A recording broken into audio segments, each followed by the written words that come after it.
there. Just give me something that makes me making noises. Okay. So, now do we have audio?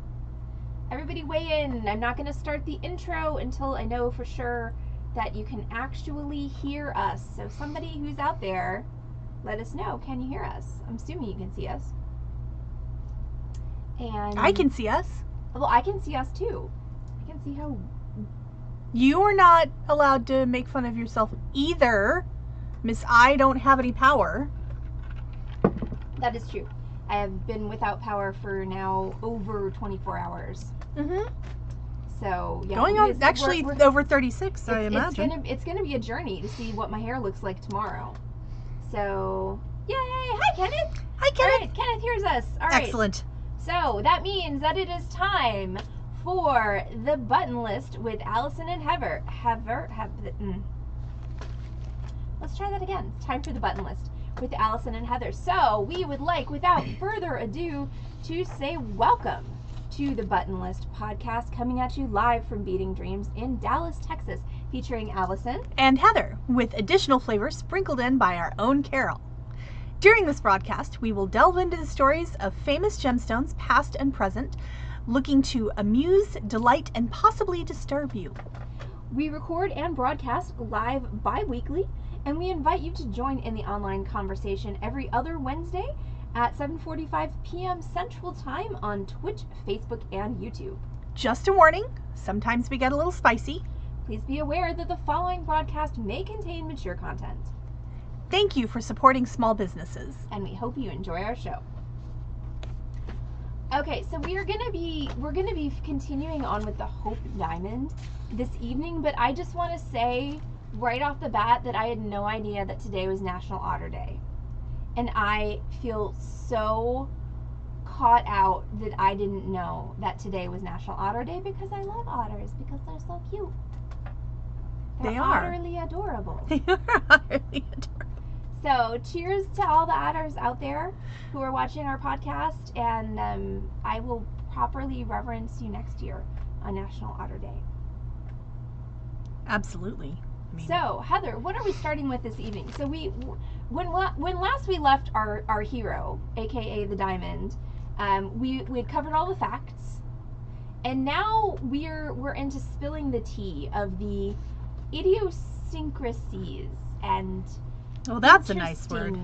It's a great word, isn't it? It is. It's a great word, and the idiosyncrasies of the owners of the Hope Diamond, because we are still on. I know it's been a minute, but we're still on part 2 of our Hope Diamond podcast. So let's go ahead and kick it off with the Diamond's namesake, Henry Philip Hope. So Henry Philip Hope was born in the 18th century. He was one of 3 brothers: Thomas, who was an artist and virtuoso; Adrian, who was mysterious. Literally, the book says he's mysterious. He died with no wife and no children, and left Henry Philip Hope £500,000 at that point, which in today's money is a lot. Is 60.7 million pounds. Wow, that's a lot of pounds. It is a lot of pounds. And Henry Philip Hope was a stone collector. He was one of the premier stone collectors of his day. Like rocks from the garden. So. No, you were talking like he collected cut precious stones. And he was not only one of the best stone collectors of his day, he's known as one of the best in the history of the world. And not all of them were cursed, but you know. I mean, I think I guess it depends on who you ask. When you're trying to sell them to Evelyn Walsh McLean. Well, that's true. But anyway. So he purchased the diamond from Daniel Eliason, or Elias. I'm not sure how to say his name. There were no pronunciation guides. So Henry Philip Hope was the descendant of merchant bankers, so he was an heir for the Hope Bank, even though he was not a banker. He was. I got it. He was a collector of, instead of money, he was a collector of other expensive things. So his uncle, Henry Hope, was offered a title by Catherine the Great, and he said, no thank you. And so instead of a title, she gave him a picture instead. So That was exciting. So he was such a good collector of stones that like he was written up by multiple contemporaries, and is known throughout history as one of the most important amassers of stone wealth. Isn't masters actually a verb? It is! I think you made it up. I didn't say, I said amassers like the noun. Oh, well, okay. I don't know that it's actually amassing a noun is, yes. I don't know that was grammatically correct, Heather. I like to make things up, okay? We're going to call you Heather Shakespeare. Yes, thanks. Hi, So, Corvus. So Henry Philip Hope also never married, like his mysterious brother Adrian. And so he had 3 nephews that he left a lot of money to. I mean, a lot of estate. Yes, world's best stoner is what Henry Philip Hope was. His nephew Henry Thomas Hope was the one who inherited the gem collection. Henry Thomas Hope was married and had a daughter named Henrietta Adela. Now, the interesting part here is that Henrietta Adela was born in 1843, and Henry Thomas Hope married baby mama in 1851. So that was kind of interesting. But what he did by marrying baby mama in 1851 is he legitimized Henrietta, and so she was able to marry a nobleman, which then continues the rest of the story there. Henry Thomas Hope was quite an interesting fellow on his own. I mean, he was an MP, and he did a whole lot of work in Parliament and all that other stuff. And he displayed the Hope Diamond along with the Koh-i-Noor at the Crystal Palace at the Great Exhibition of the Works of All Nations, colloquially known as the Great Exhibition or just the Crystal Palace Exhibition, which happened in 1851. He helped coordinate that.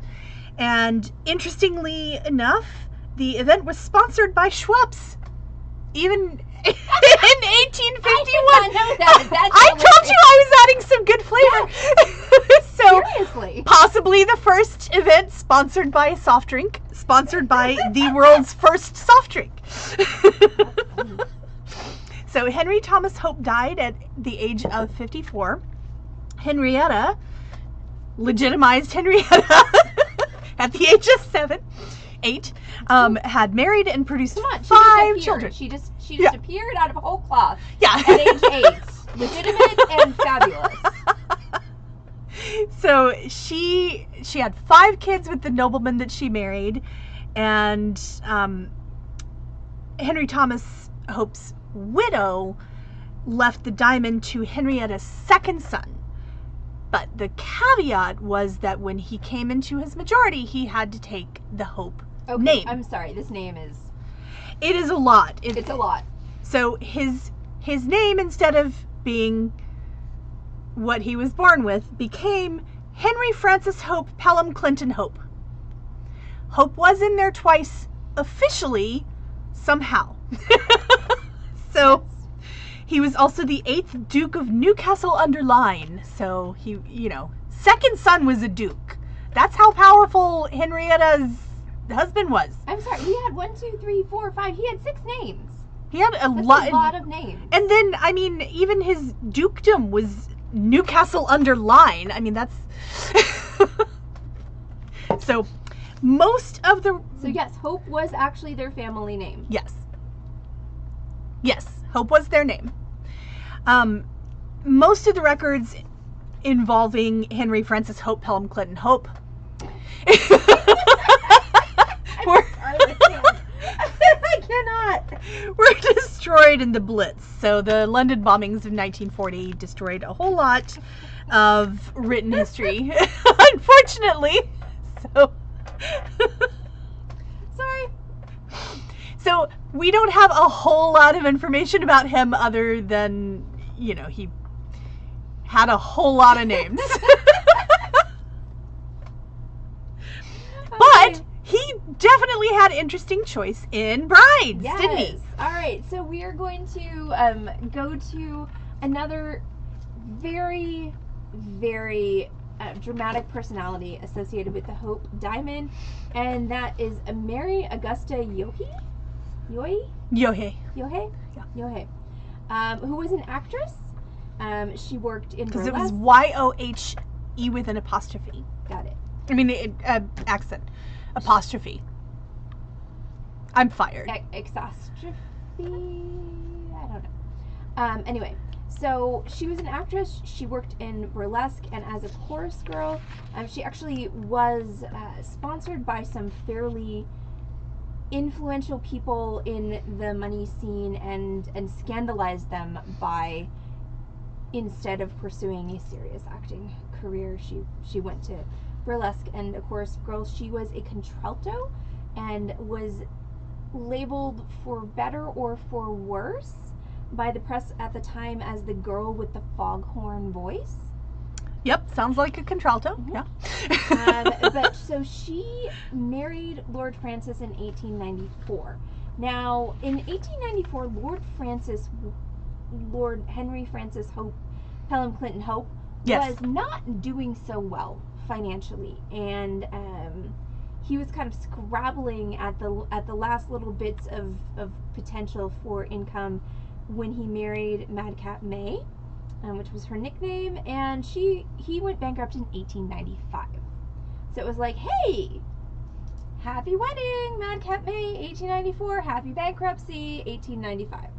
So Lord Francis was not... You have to have a weird cake for that one. Right? No cake at all. Yeah. So Lord Francis was not doing well financially, and so all of the things that he had inherited from the family were in... I can't remember what they actually called it, but essentially they were in a trust. So he had to get permission from either his family or the government in order to sell assets to make money. So he was trying at this time to get permission from the British government to sell some of the paintings that he had inherited from his great uncle Thomas Hope, the artist and virtuoso. I think that was his great uncle. But anyway. Well, also as a duke, most of his possessions would have been entailed. So that's an issue with nobility, especially at that point. Like, nobility's titles were getting consolidated, and therefore fewer families were funding the titles, and nobility wasn't supposed to work, so they couldn't get any money, and yeah, it was a whole thing going on at that time. So Sir Francis was trying at that point to sell some of the art that he had inherited. May was currently enjoying great success on the stage and was actually contributing a fair amount of money to the pair's upkeep. Sir Francis was finally able to acquire permission is what I'm looking for, to sell some of the art, but unfortunately his debts were so great that the sale of the artwork left him little better off than he was before. So no money, just fewer debts? Yeah, it's just basically he was just like chucking money into the great abyss. So then Sir Francis tried to sell the Hope Diamond because the paintings obviously weren't doing it. So, but he was unable, again, for quite a while, to get the rights to sell due to the rest of the family wishing to retain the diamond. Finally, in 1901, Sir Francis received permission from, I believe, the British government to sell the Hope Diamond. Now, meanwhile, on the continent, Madcap May has started a madcap affair with Putnam Bradley Strong. Well, because I mean, that definitely. Who else would you start a madcap affair with? I mean, Strong. Someone named Putnam. I don't know. Just like does Strong counteract Putnam? Like, is it? A little. So. But is it Bradley spelled with two E's? Because it actually is. Because I really feel like record. that yeah. is definitely on the side of Putnam. So So as Madcap May is having her madcap affair with Mr. Strong, eventually May and Sir Francis divorce in 1902 because obviously Mr. Strong was, not great for their marriage, shockingly. Not great for their marriage. Well, the whole extramarital affair thing. So Sir Francis actually did remarry in 1904, but tragically, his new wife died only 8 years after they wed. And this is where we're kind of going to start to feed in a little bit of froth about the curse of the Hope Diamond. You're going to go back to, they stole it from the eye of an idol, and seriously, what famous gemstone hasn't been stolen from the eye of an idol? Because apparently all of them have been. But okay, there's a freaking gnat and it's driving me crazy. Sorry. Special guest star until I inhale it, and that's going to be real fun. But so we're starting to see the kind of bedrock kind of seeds of the curse of the Hope Diamond, because May, she had this unhappy marriage with Sir Francis Hope, and then now Sir Francis, who retained possession of the diamond after their divorce. Now his new wife has died, and May didn't actually work out with Strong either. Strong sold all of May's jewelry without her consent, and Sir Fancy. and the couple divorced in 1910. So currently we are at the point where all of these very fortunate and wealthy people are experiencing a lot of hardship, and it's being set up that the diamond is set up to take the fall, Heather. It's a fall diamond. Yeah. So what happened after that? So after that, May hooked up with Captain John Smuts. Smuts. So Captain John Smuts was a cousin of General Jan Smuts in South Africa. General Jan, and kudos for May picking the correct Smuts. But General Jan was one of the world's premier white supremacists in history. So she picked at least the one who was not that. So good job, May. Also, Corvus says it was not the diamond. It's always the butler. It's always the butler. Absolutely. They should have checked Simmons, or I don't know. I made up a name. So May and Captain John Smuts did not have a lot of money of their own. What were they called as a couple? The Smutses. They were called the Smutses. The Smutses.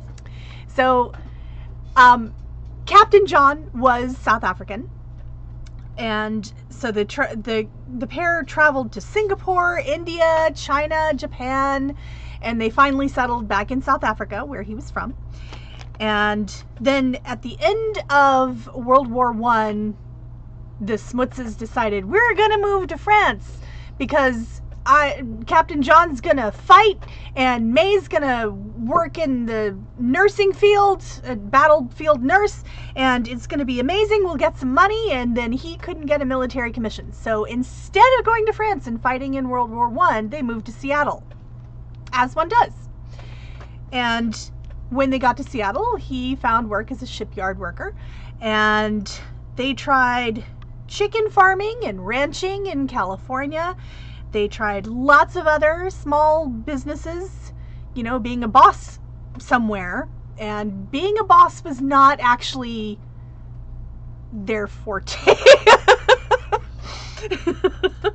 So the whole time, whenever they ran out of money, just like with her previous partners, May would return to the stage every so often. And I mean, kudos to her for keeping that street cred, that she absolutely could actually be like, hey, I'm coming back to the stage. And they're like, oh, May! Yeah. Like, as a former person in the profession, like, that's actually pretty amazing. Absolutely. So she would wear a replica of the Hope Diamond sometimes, which led to some confusion that she'd secretly lifted that from Sir Francis during their divorce. Ooh. But I think that the reason she wore the Hope Diamond a lot during vaudeville performances was because she had a show that she did that was based on a rather unsuccessful 1921 movie serial mystery, The Hope Diamond Mystery, which she wrote and helped promote. And it was more successful on vaudeville, I think, than it was as a movie serial, probably because it had May, and May was pretty famous. But I assume that's why she was wearing the Hope Diamond so much on stage. So their last venture as the Smutzes was an attempted tea room enterprise called the Blue Diamond Inn. And Heather, what happened? Well, it burned to the ground, all the way down. All the way down. All the way down. Wow. Yes. And May died in 1938 at the age of 69. Nice. Not so nice, actually. And the Hartford Courant. I mean, she did. She lived. She lived. That was a 69 years of awesome. And Heather has a great quote about that. So the Hartford Courant, in her obituary, quoted May as saying, "I've done pretty nearly everything in my life except theft and murder." So, not thieving the Hope Diamond. "But thank God, whatever I've done, my heart's been in it." And after 1901, the diamond changed hands multiple times. Nope, that's not it. No, that's it. That's it. Okay.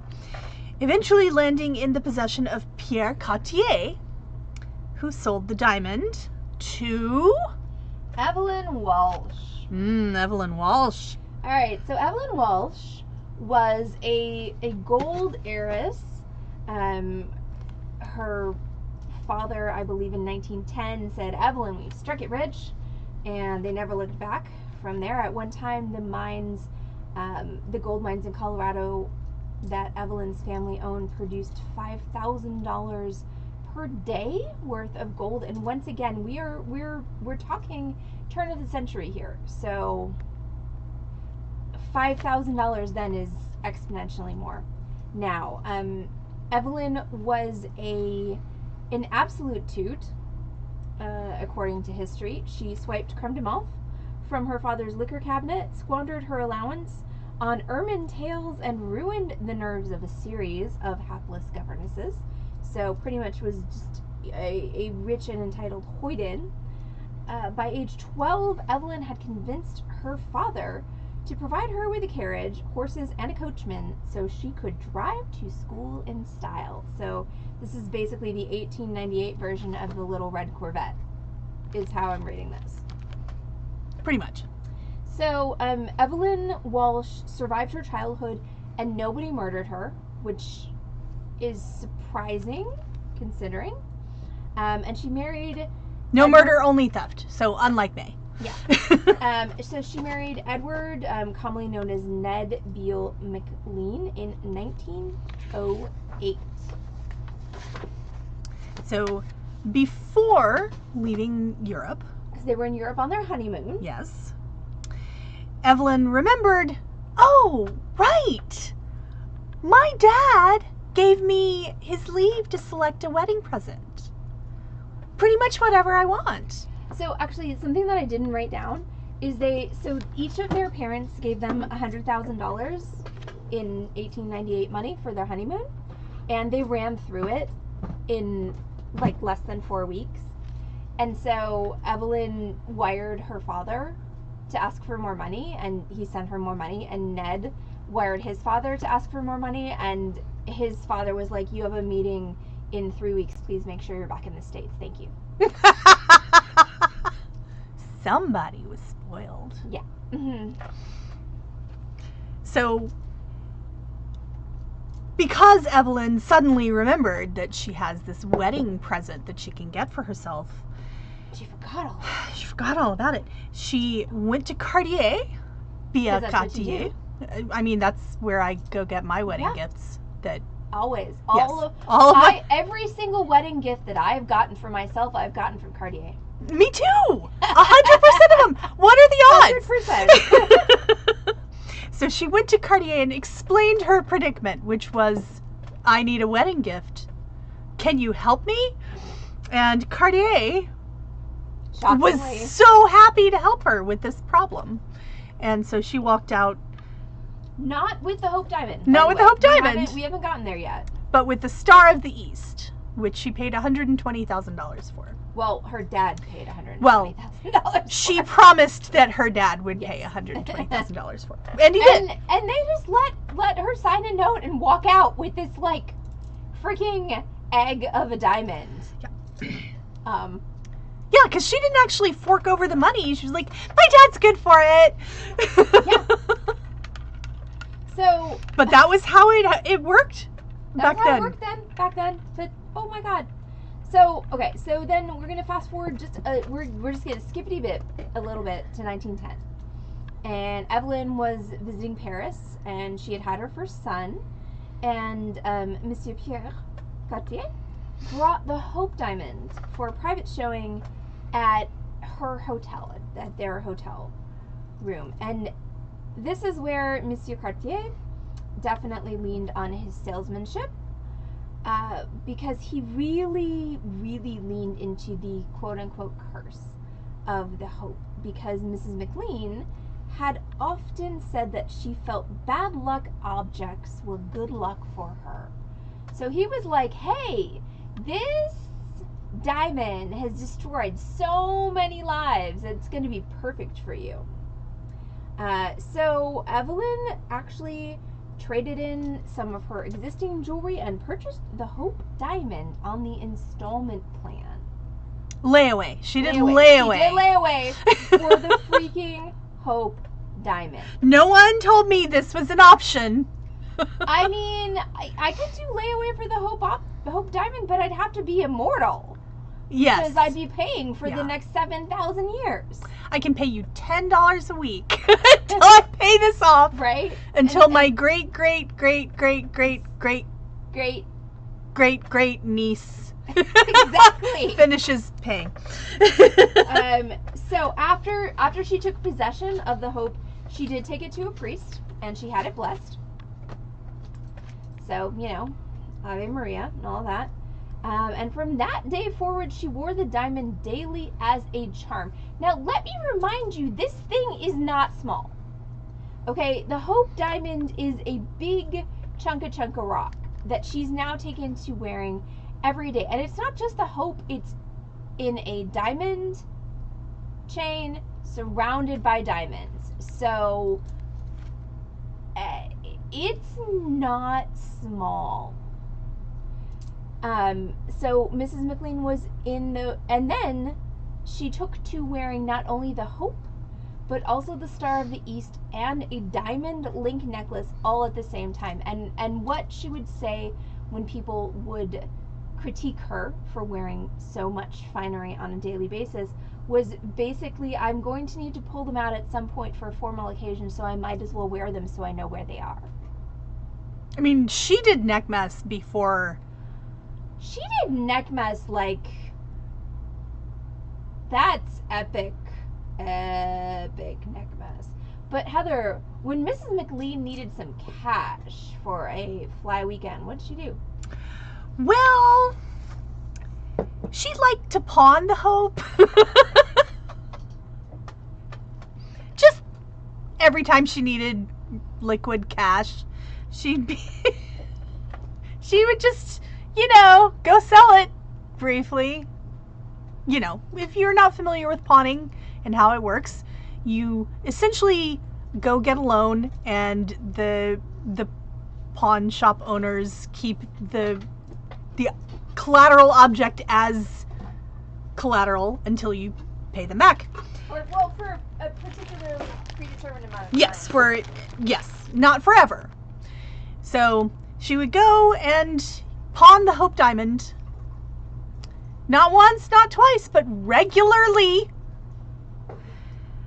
And there's the most famous story about this is William and Florence Simpson, who were very high-end pawnbrokers, because this wasn't, it's not Pawn Stars back then.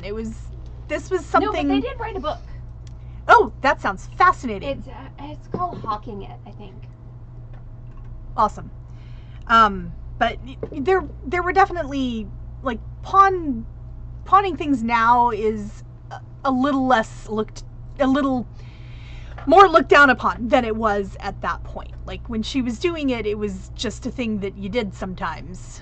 Not often with the Hope Diamond, but, it's a thing that people did. Even rich people sometimes needed ready cash, and it was the easiest way to get it. You couldn't get things wired and that sort of thing. It wasn't a thing, so... and just like now, a lot of rich people are rich on paper more than they are in real life. Liquid cash. Yes. So, one of the most famous stories about the pawning of the Hope Diamond was William and Florence Simpson came to the McLean's home to see the Hope Diamond, and during their visit, Evelyn realized that she had entrusted Mike with the necklace. Now, Mike... Who's Mike? Mike was their Great Dane. I bet Mike looked quite fetching. I'm sure. In her little charm. But she treated the Hope Diamond as though it was just a piece of jewelry. Like, I find no flaws in her approach at all. So, she was very generous with the Hope Diamond. She let children wear it at parties, and at one point was lending it out as something both borrowed and blue, because, yeah. When a former Navy wave, who was, the waves were women who served in the British services during World War II, right? Yes. So a former Navy wave married an amputee in 1945 and got to wear the Hope Diamond for that, which was pretty awesome.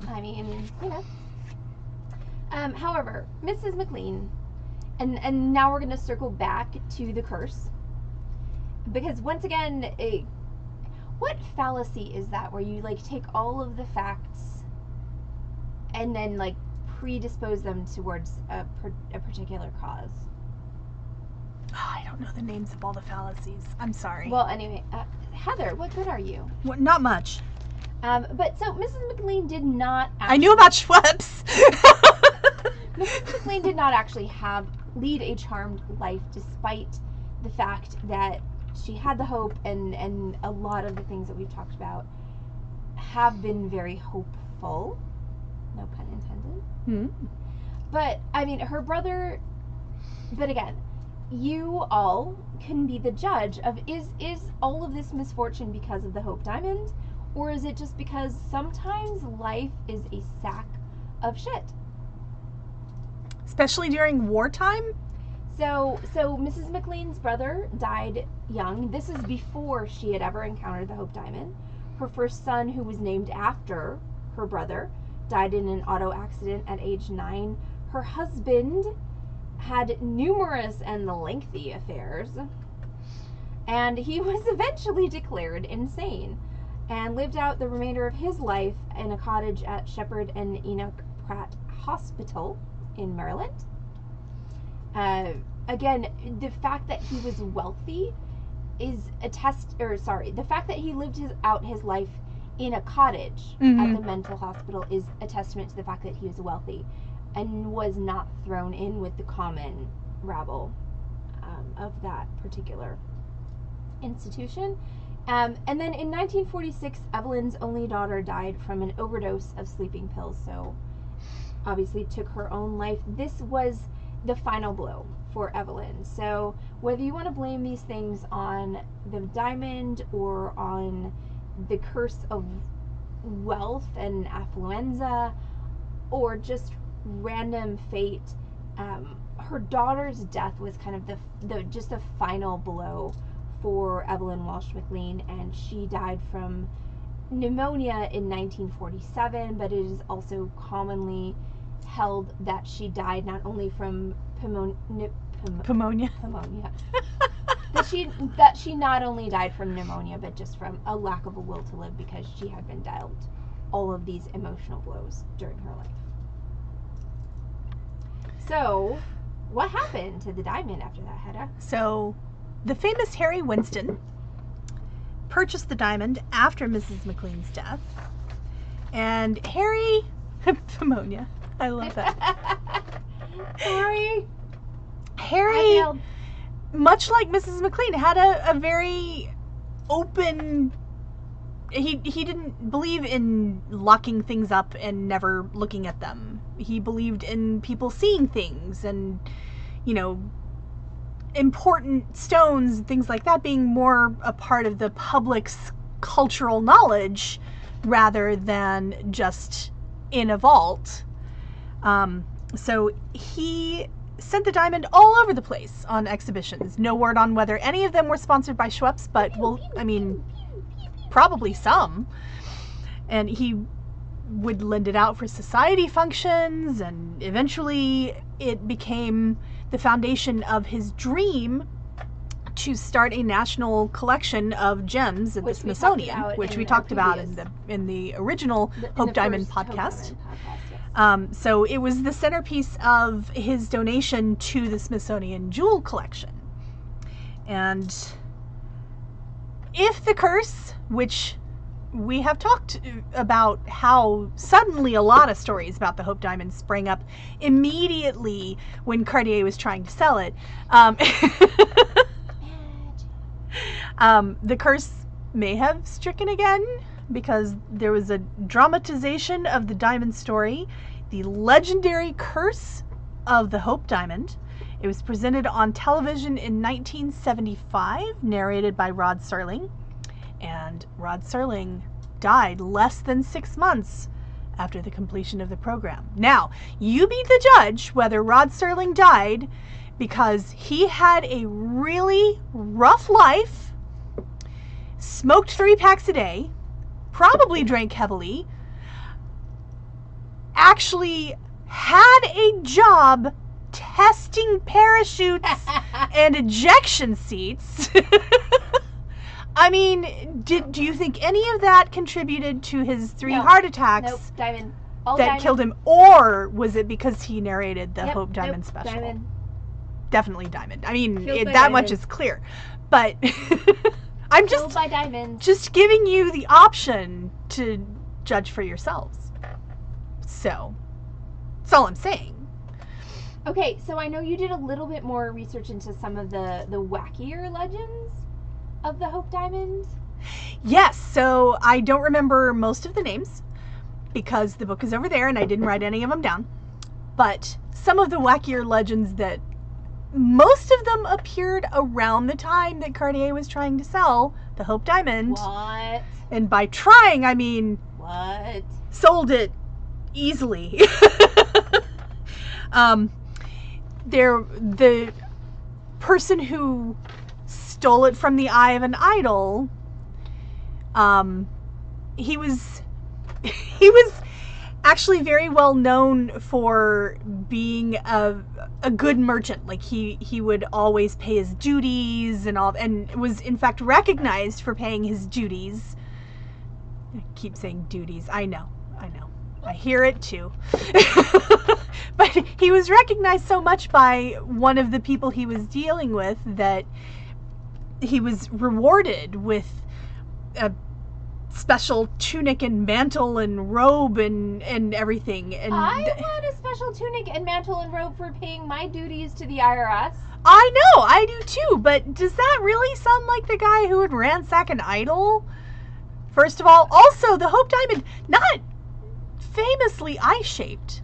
I mean, I'm just going to go back to the IRS, like, is the root of all evil. I think it's not the Hope Diamond that killed Rod Serling, it was the IRS. It was the IRS. Yeah.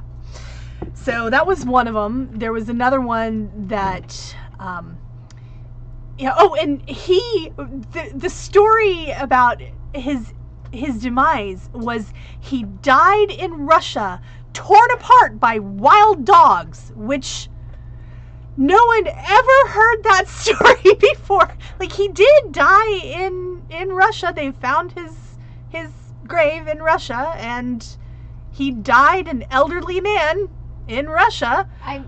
No word about wild dogs, but my favorite one is the one about the Greek man who, there was something about a cliff and people being pushed off of it, and like the last line in the book about that particular is that there is no factual evidence that this person actually ever existed. Yes. And there was a lot of, because the diamond, went through the hands of the French royal family, and there was a lot about people who knew Louis XIV or Louis XVI or Louis XV, but most of them weren't Louis XV. They skipped Louis XV. It was mostly XIV and the Sun King. Yeah.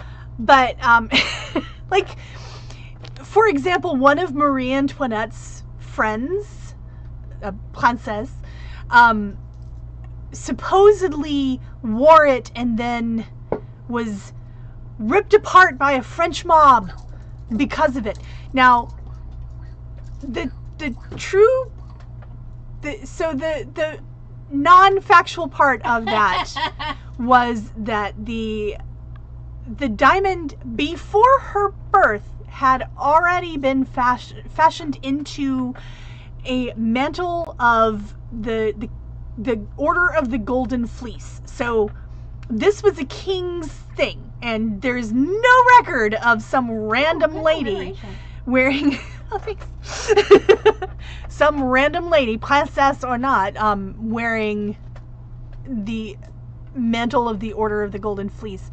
And unfortunately for her, very true part of that story was that she was in fact torn apart by a French mob, just not because of the Hope Diamond. I mean, and then of course Louis XVI and Marie Antoinette were said to have been guillotined because of the curse of the Hope Diamond, and I posit that it's probably all the other diamonds too that were part of the problem, and the division of wealth and something like that. Something 1%? Yes. Yeah. Yeah, something like that.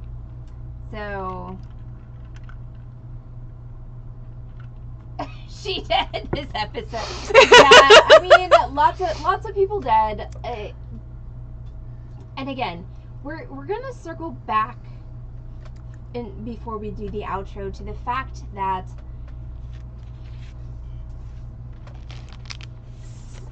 people like stories. I know that people like stories because there are people listening to this podcast right now. It's true. So tell your friends so they can listen to stories too. And tell them to listen to us. But like, people like stories, and some people, like for instance Evelyn Walsh McLean, will become fixated on the type of story that is attractive to them, and people who have vast resources will go to vast ends to acquire objects that support the stories that they believe in. The Hope Diamond is a mineralogical marvel. It is a giant, naturally sapphire blue diamond. It's beautiful. Is it cursed? Hi Nancy. Is it cursed? Is it cursed in the eye of the beholder? Is it cursed in the eye of the otter?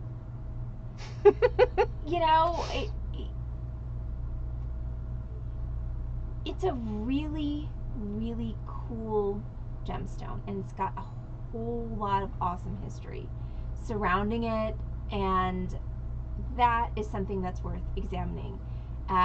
Would somebody, if somebody handed me the Hope Diamond, just like, here, hey, have it, I'd probably take it. I might get hit by a bus the day after, but But I have at least a day. Being hit by a bus with the Hope Diamond is better than being hit by a bus without the Hope Diamond. Mm-hmm. Yeah, it's true. So, and that is a good point. Louis XVI, since we are actually English speakers here. But, you know, it's interesting. It is interesting to examine all of the quote-unquote curses and stories of all of the gemstones. And I still blame the IRS. I blame everyone who's ever stolen a gemstone from the eye of an Indian idol. Because again, if you're gonna believe all the legends, that's where they all came from. All the major ones. All of them. All of them. So don't, again, just public service announcement on the Beating Dreams stream. Don't pry gemstones out of the eyes of idol. Just no. If you have to pry it out, just don't. It's not meant for you. No, that's not yours. I mean, if it goes like boing and lands in your lap, that's different. That's an Indiana that was Jones bestowed movie right there. upon you. But you know, don't desecrate, don't steal, don't lie, and put your heart into it on May's behalf. Yes. But okay, so I think, Heather, do you have any more color to add? No, just Okay. no theft, no murder, just No theft, no murder. put your heart into it. Respect.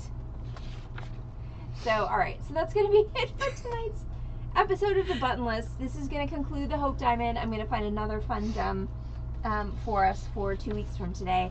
So, thank you so much for joining us for this week's episode of the Button List with Allison and Heather. You can catch the Button List bi-weekly on Spotify, iTunes, and YouTube. You can also watch our complimentary live tutorials every Wednesday and every Friday at 6:30 p.m. on Central Time.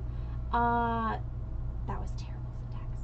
Central Time on Facebook, YouTube, and twitch.tv/beatingdream. Good night, everyone. Good night, everyone. Bye. No. Mouse, not working.